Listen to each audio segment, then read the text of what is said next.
And folks, nobody knows the impact of the Carters in Plains more than men and women who live there as well. From the shop owner to a park ranger, they all have memories.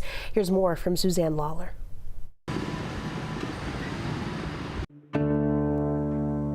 When you pull into Plains, it's like you haven't left the late 1970s. There are all kinds of things that remind you that the 39th president is from here. Even this peanut is meant to mimic his big smile.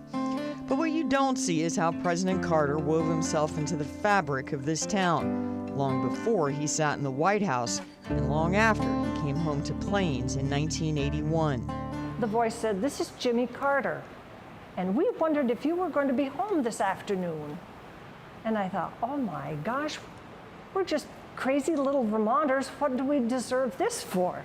When Marilyn and her husband moved to Plains, it was the Carters that brought gift bags and popped in just to say hello. In the gift bags we had, for myself, I had a box of note cards, and they were pictures of his paintings.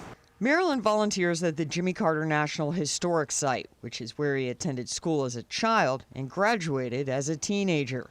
It makes volunteering here a whole lot easier to think that what I do is reaching out and trying to share with other people the kindness that the Carters have and the peace that they bring. In this community, they're just like any other neighbor. But when that neighbor comes to their house, there's Secret Service with them. Jill Stuckey runs the historic site and is good friends with the Carters. When her husband passed away, the Carters provided comfort. He gave a eulogy at my husband's funeral. Was at my house. The Carters are one of us here in Plains. Well, we're glad you came by today. Is this your first stop in Plains? Okay, good. Well, we can get you set with some maps. This is a historic classroom, so this is very similar to what President and Mrs. Carter would have walked into when they went to school in this building. Fast forward 70 years, and Jill says the Carters are still making a difference around the world. Habitat for Humanity, is a wonderful example. But I tell people, they do Habitat for Humanity 1 week out of the year. What are they doing the other 51 weeks out of the year? And they're working with the Carter Center. They're eradicating diseases.